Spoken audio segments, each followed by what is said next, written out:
Habari mtu wa Mungu, Bwana Yesu asifiwe. Nachukua nafasi hii tena kukaribisha, ikiwa ni siku ya 4 kwenye mfululizo wa masomo yetu ya juma la maombi la uamsho na matengenezo, ambalo ni maalum kabisa kwa ajili ya wanafunzi hasa wanafunzi wa kidato cha 6 wanaoelekea kwenye mitihani yao hivi punde, muda si mrefu. Leo ikiwa ni siku ya 4 katika mada zetu zenye somo kuu linalosema wanafunzi katika mwendo, moto wetu ukisema elimu safari yenye tumaini. Elimu safari yenye tumaini. Basi Mungu akubariki. Sasa somo letu ni la 4, lina kichwa kinachosema mwanafunzi na silaha. Mwanafunzi na silaha. Naam. Kumbuka tunatembea katika safari ya Paulo, tukijifunza mambo mbalimbali kuhusiana na safari ya Paulo. Sasa leo tunakwenda kumjifunza Paulo juu ya mapambano aliyokuwa nayo na vile ambavyo alizivaa silaha zilizomsaidia kushinda, na mwisho hatimaye akafikia hatua ya kusema nimevipiga vita vilivyo vizuri, mwendo nimeumaliza, imani nimeilinda, baada ya hayo taji nimewekewa.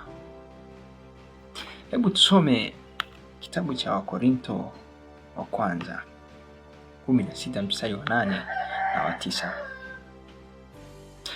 Lakini nitakaa Efeso hata Pentekoste, kwa maana nimefunguliwa mlango mkubwa wa kufaa sana, na wako wengi wanipingao.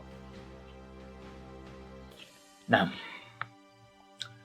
Anasema nitakaa Efeso hata Pentekoste. Ukumbuke Pentekoste ni siku ile ambapo wanafunzi wale wa Yesu walipokea nguvu ya Roho Mtakatifu. Roho Mtakatifu aliwajilia juu yao, na kwa sababu ya Roho kuwajilia juu yao wakawa wamepokea nguvu. Roho sio nguvu, ila Roho akawapa nguvu. Sasa Paulo anasema nitakaa Efeso hata Pentekoste. Maana yake tuseme tu ni kwamba nitakaa Pentekoste, nitakaa Efeso nikingojea nipate nguvu. Kwa nini? Anasema kwa maana nimefunguliwa mlango mkubwa wa kufaa sana, na wako wengi wanipingao. Anahitaji nguvu kwa sababu anatambua wako wengi wampingao. Ni kweli malango yako wazi, njia iko wazi tayari, lakini wako wengi wampingao. Sasa ili awashinde, ili ashinde vikwazo, silaha pekee alionayo ni ya kukaa Efeso kwa maombi, kusubiri nguvu. Rafiki, mapambano ni makali na mapambano ni hakika. Rafiki yangu mwanafunzi, hiyo safari yako ya elimu ni safari ya mapambano. Ni safari ya mapambano, si rahisi. Unajua, kupitia kwa elimu hii Mungu anawainua watu, anawatoa waliokuwa chini sana, wamedharaulika, anawakitisha katika viti vya heshima. Kupitia safari hii ujinga unaondolewa. Kupitia safari hii mavumbuzi yanafanyika. Kupitia safari hii njia mpya na bora zaidi za ustawi kwa maisha ya wanadamu zinagundulika. Kupitia safari hii Mungu anawasaidia wengine kufikia kwenye hatima yao. Kwa hiyo shetani akijua kabisa kwamba wewe utakwenda kuwa hatari kwa ufalme wake, si rahisi akaruhusu njia yako iwe hivi hivi tu, iwe nyepesi. Atapambana ili kuhakikisha haufiki popote. Safari ya elimu ni safari ya mapambano. Ni mapambano haswa, rafiki yangu. Pambana. Nahitajika kujua ni silaha gani unahitaji kuzivaa. Uzivae na kama Paulo usimame ushinde. Natamani kusema kitu kimoja kwamba ukiachana na mapambano ya kimwili ambayo unaweza kuyapitia katika safari yako ya elimu, mfano uchapo wa viboko, kupitia njaa, yale yanayoweza kuumiza mwili, kuna mapambano mengine ya kiroho. Sasa haya ni hatari zaidi kwa sababu hatuyaoni. Kuna wakati unaweza ukaona matokeo tu kwenye maisha yako juu ya yale mapambano ya kiroho yanayoendelea. Mfano, wakati mwingine unajikuta unapitia hali fulani usioielewa. Unasoma, unapoenda kwenye mtihani unajikuta umesahau ulichosoma. Kuna wakati usingizi unakushika kiasi kwamba unapoingia kusoma wakati wote wa kujisomea ni huwezi, ni kusinzia tu. Kuna wakati unapata changamoto katika viungo vyako vya mwili, pengine macho kuona kwa shida, mikono kuandika kwa taabu. Kuna magonjwa na shida tu zinaibuka. Rafiki, nikwambie kwamba pambano la kiroho ni halisi. Danieli wakati anamsihi Mungu kwa ajili ya kufahamishwa maono fulani, malaika Gabrieli alitumwa ili kumfahamisha. Lakini mkuu wa Uajemi alimpinga kwa siku 21. Zile zote alizokusudia kufunga na kumwomba Mungu. Yaani ni kwamba tangu ile siku ya kwanza Mungu alikuwa ameshatoa ruhusa na ametoa amri kwamba Danieli afahamishwe. Danieli apewe majibu, ajue kile ambacho anatamani Bwana amfunulie. Lakini Gabrieli anapokwenda kumfahamisha anakutana na shetani ambaye anampinga kwa siku 21. Na ndipo inabidi Mikaeli aondoke na kuja kumsaidia Gabrieli ili akampelekee Danieli majibu na yabaki kupambana na mkuu wa Uajemi. Utagundua kwamba tayari malango yalikuwa yamefunguliwa, tayari ruhusa ilikuwa imetolewa, lakini kulikuwepo na wengi wapingao. Rafiki, sasa hata katika safari ya elimu natamani kukwambia wako wengi wapingao. Usichukulie mambo kawaida. Usiyachukulie tu kikawaida hivi hivi. Hili ni pambano.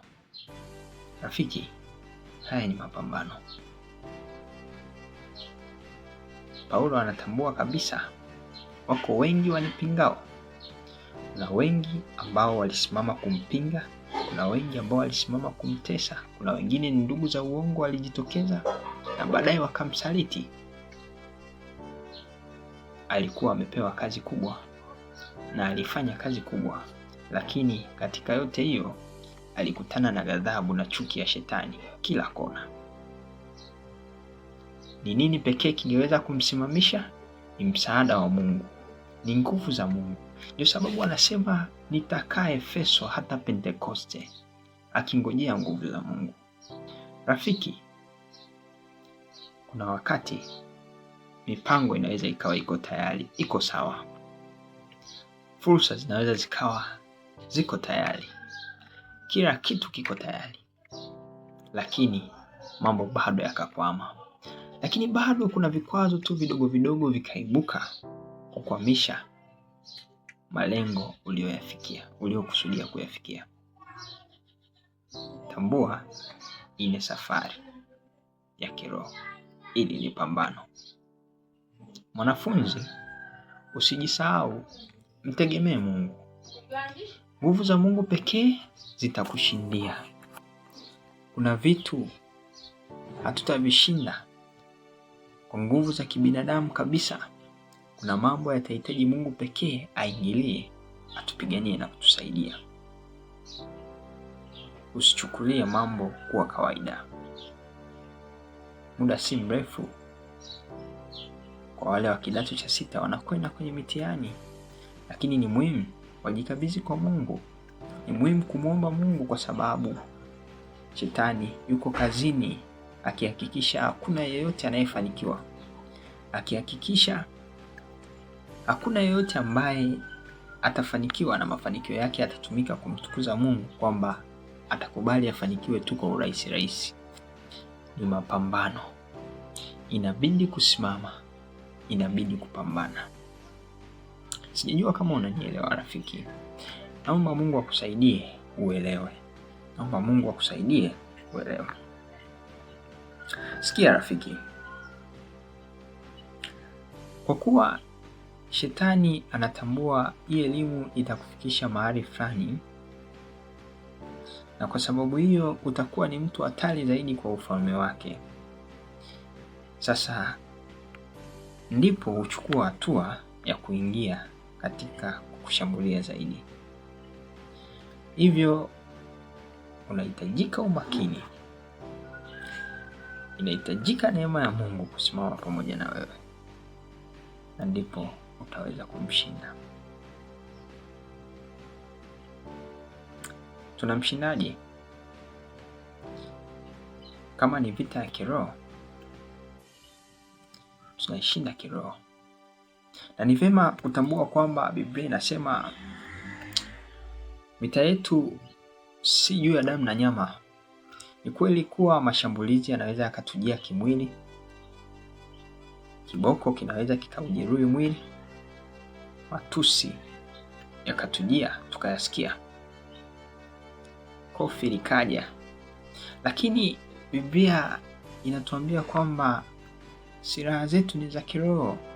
Hivyo kuchukua hatua ya kurudisha kofi itakuwa ni kumpa adui nafasi kubwa. Vita yetu ni ya kiroho,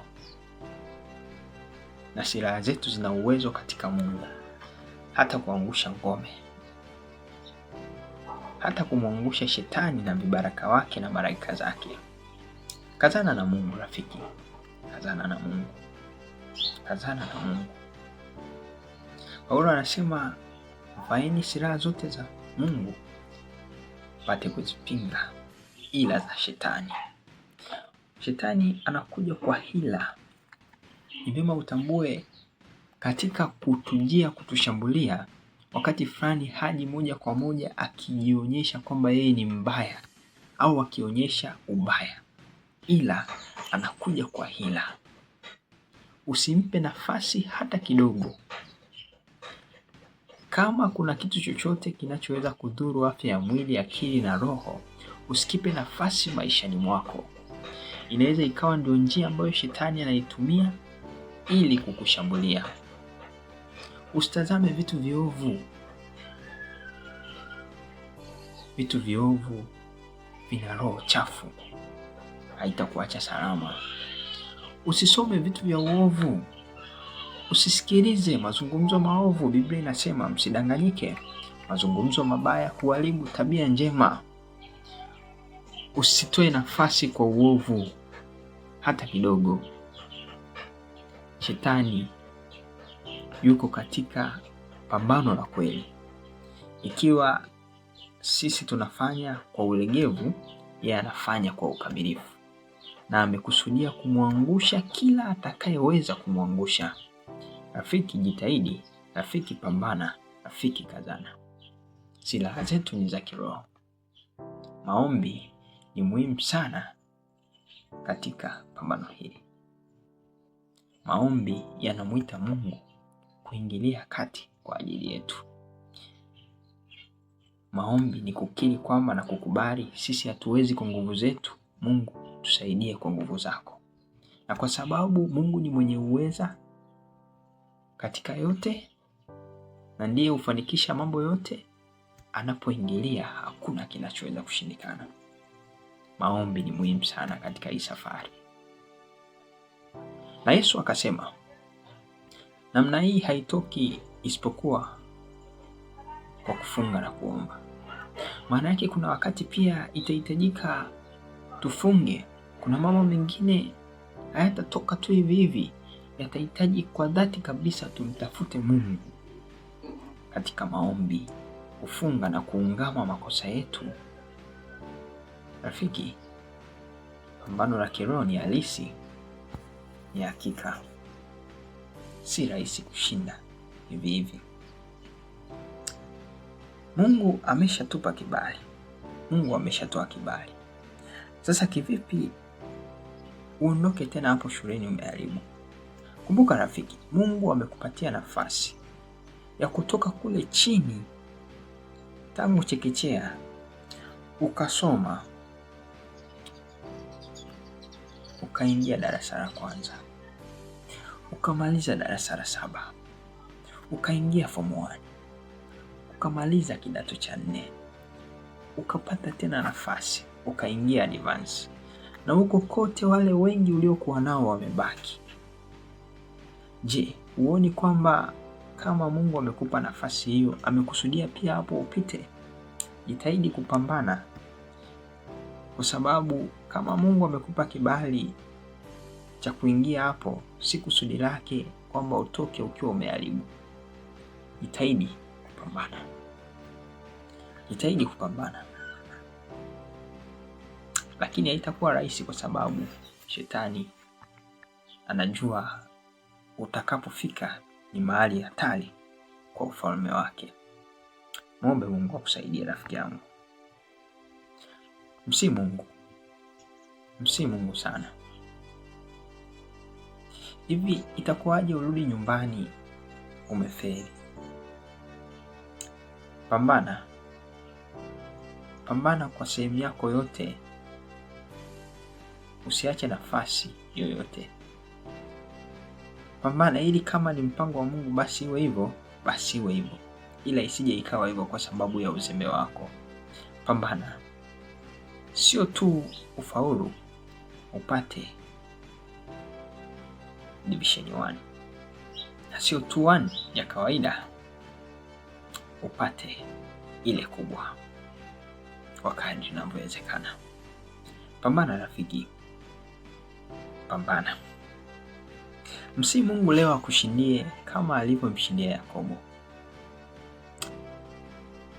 Yumkini imebaki fursa ndogo tu, kama ya Samsoni wakati ule ametobolewa macho. Alipozishika zile nguzo, alimuomba Mungu, nitie nguvu kwa saa hii tu na nife pamoja na hawa Wafilisti. Kisha akazishika zile nguzo na kuziangusha, akafa pamoja na Wafilisti. Pambana. Msi Mungu katika hii saa iliyobakia, katika hizi siku chache zilizobakia, akuongoze unapokuwa ukisoma. Kwa kweli katika kusoma kwangu nilimtanguliza Mungu kwa maombi. Nilimtanguliza Mungu kusoma neno, na ushindi niliuona. Na si ajabu Mungu wakati fulani aliniongoza hata mahali pa kusoma, na niliyosoma niliyakuta kwenye mitihani. Rafiki, pambana. Msi Mungu. Ni safari. Soma. Soma kwa usahihi. Jibu maswali kwa usahihi. Jitahidi kujua namna sahihi ya kutenda. Jitahidi kujua namna sahihi ya kusoma. Mungu akusaidie. Nikuombee. Asante Baba kwa ajili ya mtoto wako. Naomba umpe nguvu katika pambano hili. Ikiwa kuna mahali kuna vikwazo shetani ameviweka na vizuizi, naomba umsaidie kushinda. Mtangulie katika kupambana kwake, ukampe kufanikiwa kwa utukufu wa jina lako. Asante kwa kutusikia na kutujibu. Ni katika jina la Yesu. Amina. Mungu akubariki sana rafiki. Hapa ndipo tunakomea katika somo la 4 na sasa ni somo la 5.